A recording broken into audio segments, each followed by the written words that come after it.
You are an adult with autism looking for a job, or you're looking for answers to your questions about how to tackle a job interview, then you're in luck because that's exactly what we're going to be talking about in today's video. Hi, I'm Rayna, and we are part of Autism Services for teens and young adults. We're a group of experienced and licensed occupational therapists who specialize in helping teens and young adults on the autism spectrum transition to adulthood. We can help you problem solve and coach you through this process. OTs are really known for being good brainstormers and task analyzers who can help you prepare for what employment means for you. Why is employment so important? Well, for one, it will help you literally buy the things that you need to create the life that you've been envisioning. So if you want to buy a car or rent an apartment, you need money to do that. But it can also help you develop your social skills, communication skills, and all of those executive functioning things that you need to be able to have and keep a job. Sadly, the Department of Labor data shows that only 22.7% of people with disabilities were employed full time in 2024. That includes people with autism. So, about 80% of people with disabilities do not have full time employment, even though there are so many willing and able people that could be working. So, we just want to help you every step of the way as much as possible to help you live the life that you're dreaming of. So, let's talk about the benefits of practicing for an interview. One, it reduces your anxiety. The more familiar you are with the interview process, the less overwhelming it's going to feel. If you've done it several times already, you won't be so nervous going into an actual interview. It also helps build your confidence and helps you know what to expect. Improves your communication skills. Like you can, if you're rambling on and you have a hard time stopping, it is really good to practice your interview skills beforehand so that someone can give you that feedback and tell you that before you do it in an interview. And it can also help you be more self aware of what your strengths and weaknesses are. Why are interviews specifically difficult for people with ASD? Sometimes it can be processing speed. It might take you a little bit longer to form your response and make an awkward pause. Um, you might have some social communication differences, like interpreting social cues differently or knowing when to elaborate or when to stop yourself from continuing on and on and on. Um, a lot of people with autism have struggle adapting answers. If you've been practicing it one certain way every time and then they kind of ask you a slightly different question that you weren't expecting, can be hard to roll with the punches, if you will, and change your answer to be different from what you were practicing. Sensory sensitivities are always kind of present for people with autism in general. Could be something like bright lights or an unfamiliar setting can be stressful. If there are a lot of people talking, that can be stressful. And then anxiety and overthinking. This is something that affects really everybody, but especially people with autism. You might be worrying about saying the wrong thing and really, really focusing on that, and you can't even think about anything else because you're trying not to mess up so hard. So those are some ways that things are can be specifically difficult for people with autism spectrum disorder, but that's okay. There are ways that you can adapt and you can use those things as a strength, or you can just make people aware, like, hey, I might need a little bit of extra time before I answer. I need to think in my head before I respond out loud. So there might be a long pause. You can you can just be aware of the things that might be hard for you and tell the person interviewing you so that they can be aware too. Okay, how do you practice and how should we go about these practice interviews? First of all, you need to find a supportive interview partner. So that could be someone whose job it is to help you find a job, like a job coach, a therapist like us, OTs, a mentor, a friend, a parent, a sibling, somebody that you think is going to be supportive for you. And then you want to set up a realistic interview environment. Ideally, you're not going to do this like sitting on your bed. You want to sit in a chair, how you would actually at an interview, or even go so far as to like go to a coffee shop and sit down with your interview buddy and bring a copy of your resume like you would do at an actual interview, things like that. Um, just helping your brain to understand what it's going to actually look like and feel like when you are at an interview. And then use common interview questions. The most standard one is tell me about yourself. And the next most standard interview question is why do you want this job?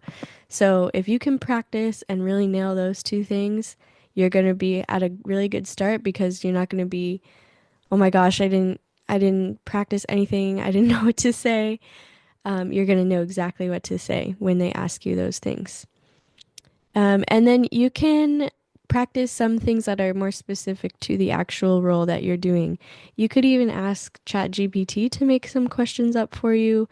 You can just say, like, I'm applying for this job, specific job. Can you give me some questions they might ask me in an interview? And then, know exactly what makes you stand out in that field. Another really good thing to do before an interview is to research the employer. They love when you know specific things about the company and about why you want to work there specifically. And it's always best to, show that you did your research and that you're excited about working for them and that you're going to be, loyal to them. So find out some facts about the company that you think would be like that you find are interesting to you genuinely and uh, make it like find something that makes you want to work for them and make sure you bring that up in the interview. And then you should always record your practice session interviews. It can be hard to watch yourself back in a video, but it's also really helpful to review your responses and understand what your body language is. If you're fidgeting a lot or if you're scratching your head or doing something that's kind of distracting, that's something you should know before you go into the interview so you can remember not to do it when you're actually sitting across from that person. And then ask for feedback from your interview buddy. So don't just do the interview and say, okay, bye, thanks. Ask them, what do you think I did well? What do you think I should do? Get that feedback now because it's better to get it from someone you know already than to lose out on this job opportunity because you didn't know that you were doing something that could have been better. Other important things to know are your rights under the Americans with Disabilities Act or the ADA. So the ADA says that you do not have to disclose your disability to anyone, and they should not be asking you about your disability or any medical conditions you have. They are there to evaluate whether you can perform the job functions. So if they ask, "Can you lift 50 pounds?" for example, you can tell them that's allowed, and you're allowed to tell them that you have autism or I have this and this other thing, but you don't have to. Um, and you can also ask for accommodations without telling them that you have a certain diagnosis. Like you can say, I really need written instructions in addition to verbal instructions. But you don't have to say, oh, I need that because I have autism. You don't need that. You can just say, I do a lot better when I have this accommodation and leave it at that. So those are your rights under the ADA. It's really important to remember to focus on your strengths instead of your limitations and offer strategies for how your employer can help you. This is really what they call being solutions focused. So instead of just saying, well, I have this problem and this is really hard for me, end of sentence, it's much better if you can say, this is really has been hard for me in the past, but I've found that doing this can help make it easier for me. So, like the example I gave, um, sometimes when I'm just given verbal instructions, I find that I don't process that information as well. So, what I've been doing is having my professor give me all the instructions for our projects written down instead of just saying them. Or my boss at work always emails me a list of things I need to do that week instead of just telling me, and that really helps me stay on track. And so you can tell the person interviewing you that that's something that you might need and that it's going well for you and that shows that you have good self awareness and that you can solve problems, which are good things for getting a job. So again, you can say that you need an accommodation without saying what disability you have. It's up to you whether you want to say you have a disability, but sometimes it can just lead to bias or people being kind of scared about, like, oh, what does this mean? Like, I don't know. You don't need to necessarily go into your whole personal history. You can just say, I really work well in environments that have limited noise, or I find a structured interview format to present my skills is most effective for me versus a open-ended interview format. Something like that. Just say what you need. You don't need to explain why. Ask for what you need and see if they're willing to accommodate you. Um, if you are given a test beforehand, some jobs, like in tech or things like that, ask you to do some little exercises or timed tests before you go further into the interview process. You can ask if there are what the structure is beforehand, so you know. And you can also ask if there are flexibility options for completing it. So, like, you can ask if I need accommodations to do this assessment, can I get those? Um, and just see what they're open to. Like, you might need a little extra time, or you might need to take the exam with like speech to text software. Just see it what they have and what think about what you need and make sure to ask for that.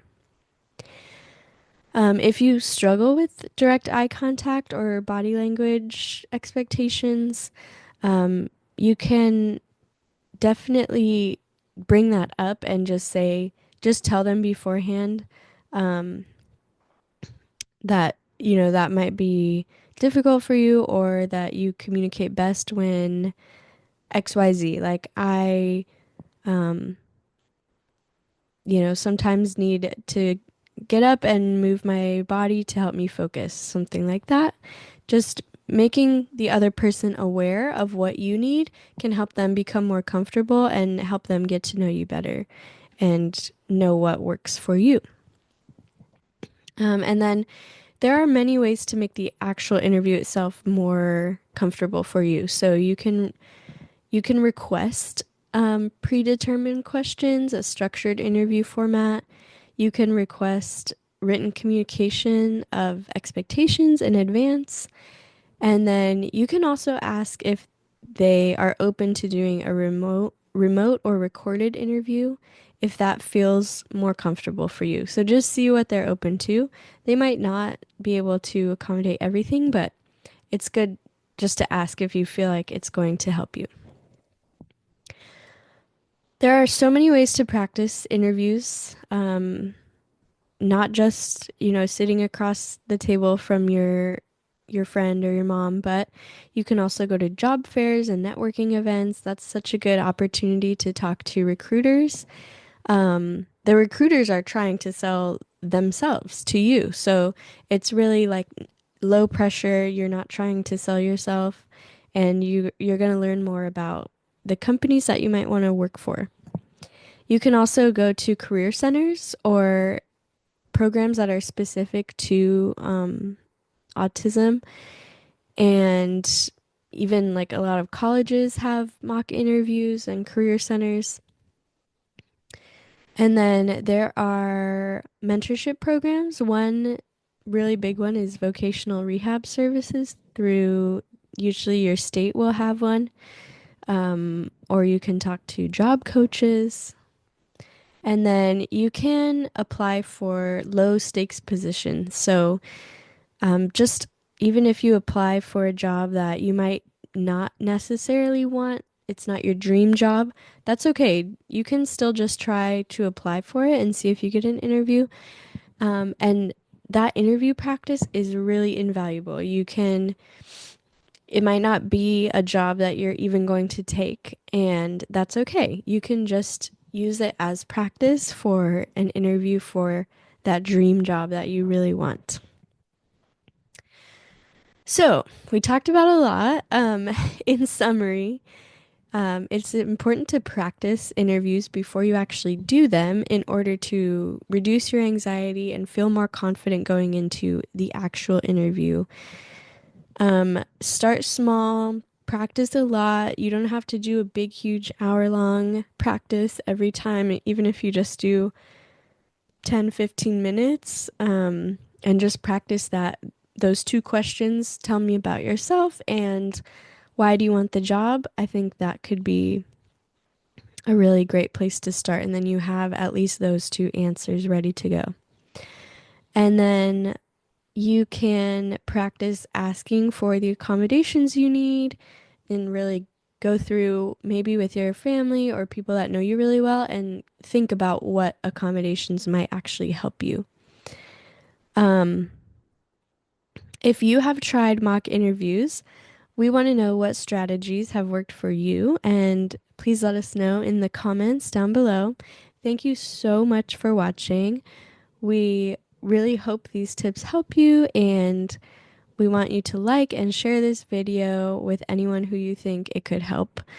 Please subscribe for more content. Our website is linked below, and we have a lot of blogs and other helpful tips about employment. Good luck, everyone. Bye.